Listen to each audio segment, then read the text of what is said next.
Attention. Oko. La bouteille a pété seule. Mais bon, c'est bien, le nectar s'est pas versé. Je suis sur Mbiko TV et je fais péter symboliquement cette bouteille. C'est la première fois que je viens sur ce média et j'ai particulièrement envie de m'exprimer parce que je fais partie des leaders de cette génération en termes de musique et de musique urbaine en particulier. Moi, je fais partie d'une génération où le média indépendant a donné sens à la culture urbaine. Je m'explique, aujourd'hui, en Europe, on parle beaucoup de Skyrock, mais les gens ne savent pas que toute la musique indépendante, qu'on parle de Hot 97 aux États-Unis ou de Skyrock en France, toute la musique urbaine a pris du sens, a pris de la valeur uniquement parce qu'il y a eu des gens qui ont des couilles d'ouvrir des médias indépendants. Des médias indépendants qui ont donné la parole aux jeunes qui faisaient une musique que personne ne voulait écouter sur les médias ordinaires. Donc, j'ai spécialement envie de dire félicitations, respect, courage et force à toute l'équipe de Mbiko TV, principalement aux promoteurs, parce que j'imagine toute l'énergie, je sais de quoi je parle, qu'il y a derrière, il y a les gens qui ne savent pas que ce n'est pas juste une question de moyens, mais c'est une vision et pour maintenir le cap d'une vision, il faut être fort mentalement, des fois spirituellement et physiquement. Donc, j'ai envie de dire à toute l'équipe de Mbiko TV, maximum de respect, ne lâchez rien. La culture n'est rien sans les médias indépendants et encore plus la culture urbaine dont aujourd'hui je fais partie des leaders. Donc, j'ai envie indirectement de vous remercier mon frère Charlie Despotes que je connais et dont je connais particulièrement le travail. C'est pas pour dire que parce que c'est mon frère, j'ai travaillé avec lui très longtemps et je sais ce qu'il est capable de fournir. Je connais les promoteurs et j'ai envie de dire big up, big up, big up. La culture urbaine n'est rien sans les médias indépendants. Merci à Mbiko TV. Symboliquement, j'ouvre cette bouteille et j'espère que le geste va permettre au projet d'aller encore plus loin et pouvoir porter encore plus de gens.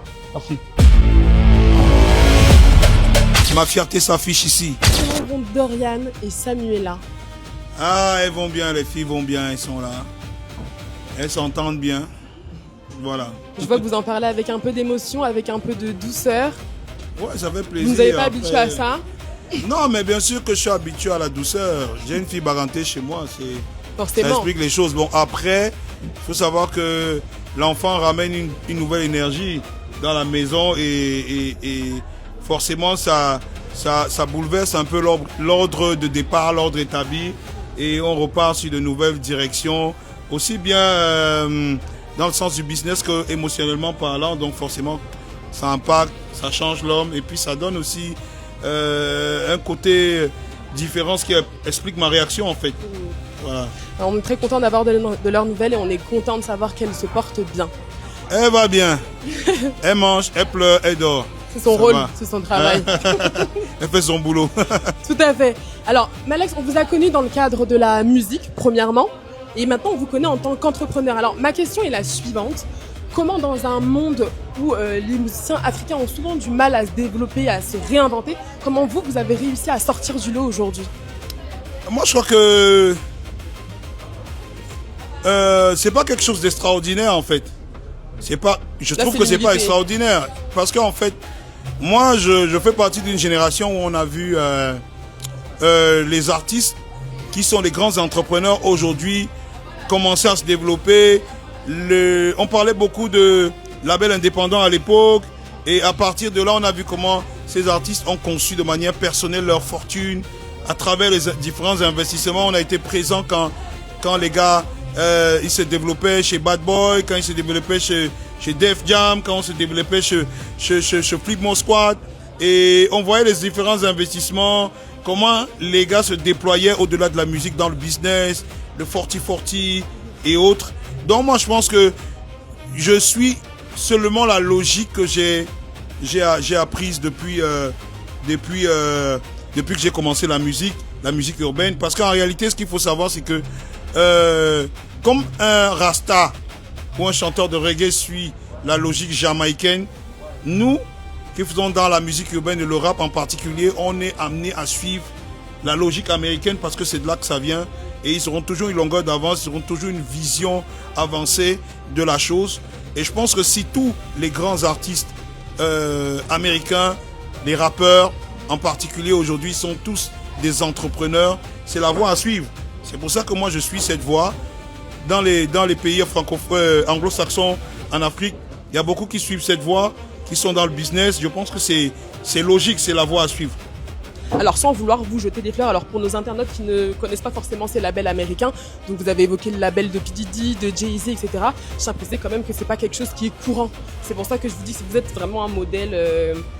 C'est pas quelque chose qui est courant en Afrique avec les artistes qui parfois ont tendance peut-être à aller plus vers le déclin. Donc j'insiste encore que c'est vraiment quelque chose. Ah, sûrement. Hein. Moi je pense que c'est vrai ce que tu dis. Déjà, c'est vrai ce que tu dis parce que j'ai été énormément critiqué quand j'ai commencé à mettre mes premiers investissements sur pied, où il y a des gens qui ont commencé à me dire non, tu fais ça parce que la musique t'a dépassé, tu comprends rien. Et moi j'étais surpris parce que je me suis rendu compte qu'il y avait un véritable retard à rattraper.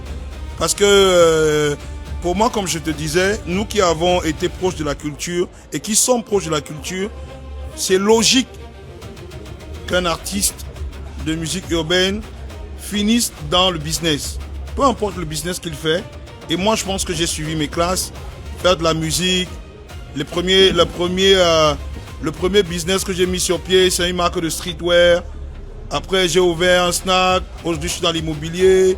Et aujourd'hui, je suis promoteur de festivals et autres. Donc, moi, je pense que c'est logique. C'est logique parce que c'est comme ça que les choses se passent. Et c'est dommage que dans la musique urbaine en Afrique, je pense que je regarde beaucoup et je pense que beaucoup manquent de culture et c'est dommage un peu, mais je pense que tout le monde devrait suivre cette voie, c'est tout à fait logique.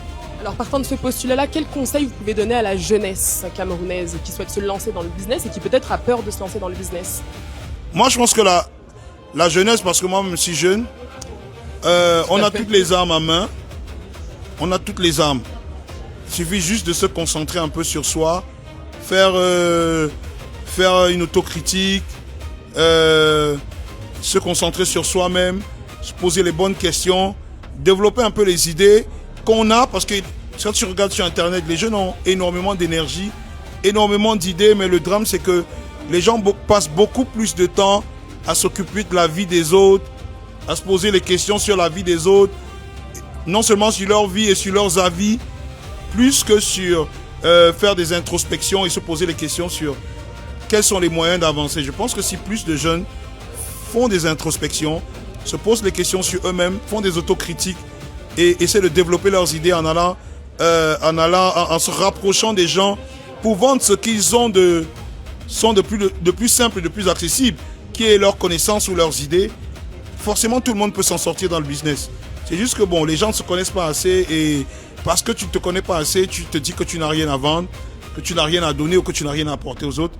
Mais je pense que tant que tu fais cette introspection et que tu te dis, ok, j'ai un potentiel, peu importe qu'il soit issu de ton niveau académique ou de ton niveau scolaire ou même d'une simple formation d'autodidacte, avec cette introspection, tu te dis, j'ai quelque chose à proposer. Tu apprends à aller vers les gens et de parler de ton projet, participer au projet des autres et pouvoir proposer tes idées. Je pense que tu peux t'en sortir. C'est tout à fait logique pour moi. Donc, moi, tout ce que je peux dire aux jeunes, vous avez du talent, vous avez de l'énergie, vous avez des idées. Moi, je suis sur les réseaux sociaux depuis des années. Je regarde, vous avez du talent, vous avez de l'énergie, vous avez des idées, vous avez un potentiel.